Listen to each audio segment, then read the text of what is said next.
যখনই বলা হয় নায়িকা এসেছে আমি ভীষণ লজ্জা পেয়ে যাই যে আমি তো নায়িকা না, দিন শেষে আমি পারফর্মার। আমি যখন টানা আমি নাচের প্রোগ্রামগুলো করতাম সেখানে আমি ডান্স পারফর্ম করতাম। যখন আমি উপস্থাপনা করতে যাই আমি সেখানে অ্যাজ আ হোস্ট আমি পারফর্ম করছি। যখন আমি অভিনয় করতে যাচ্ছি তখন সেই ক্যারেক্টারটাকে আমি পারফর্ম করছি। নায়িকা তো আসলে একটা চরিত্র।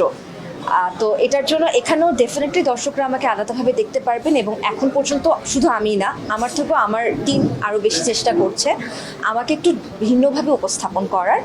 এখন বাকিটুকু দর্শকের হাতে ছেড়ে দিই, তারা ভালোভাবে বিচার করুক যে আমরা কতটুকু ভিন্নতা আনতে পারলাম এবং আমাদের জায়গা থেকে আমরা কতটুকু ভালোভাবে তাদের সামনে নিজেদেরকে উপস্থাপন করতে পারলাম। সব থেকে পছন্দের জায়গা হচ্ছে উপস্থাপনা, এটা আনডাউটেডলি। এবং যখনই আমাকে কেউ বলে যে আইসা থাক উপস্থাপনা ছেড়ে দাও, এটা পসিবল না।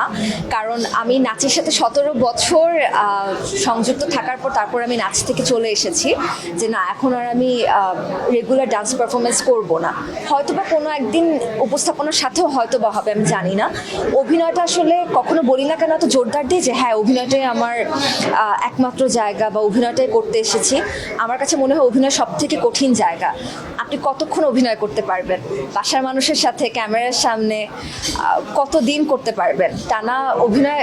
মানে স্ক্রিপ্ট পড়ে অভিনয় করার পরও না একটা ব্রেক লাগে আমাদের, সেজন্য আমরা দেখা যায় যে 1 মাস 1.5 মাসের বিরতি নেই, এদিক সেদিক চলে যাই, তারপর আবারও ব্যাক করি। তো আমার কাছে মনে হয় সব কিছু মিলিয়ে অভিনয়টা খুব কষ্টের জায়গা, খুব কঠিন জায়গা।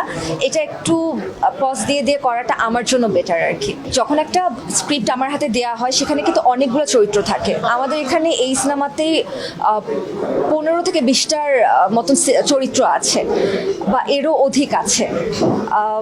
প্রত্যেকটা চরিত্র কিন্তু তার জায়গা থেকে পারফর্ম করে যাচ্ছেন, অভিনয়টা পারফর্ম করে যাচ্ছেন। তো আমার কাছে সেখান থেকে না আলাদাভাবে কখনো মনে হয়নি যে পারফর্মারের কোনো সংজ্ঞা থাকা জরুরি। আমার কাছে মনে হয়েছে যখন যেটা আমি করতে চেয়েছি আমি সেটাই তখন পারফর্ম করেছি। এবং একটু ভালোভাবে লক্ষ্য করলে দেখবেন যে ছোটোবেলা থেকে কিন্তু আমরা অভিনয়টা করে আসছি। ছোটোবেলায় যখন আপনি চুরি করে হরলিক্স বা ওভালটিন খেতেন, আমি জানি না আপনারা খেয়েছেন কিনা, আমি তো অনেক ছোট, আমি খেয়েছি এবং মায়ের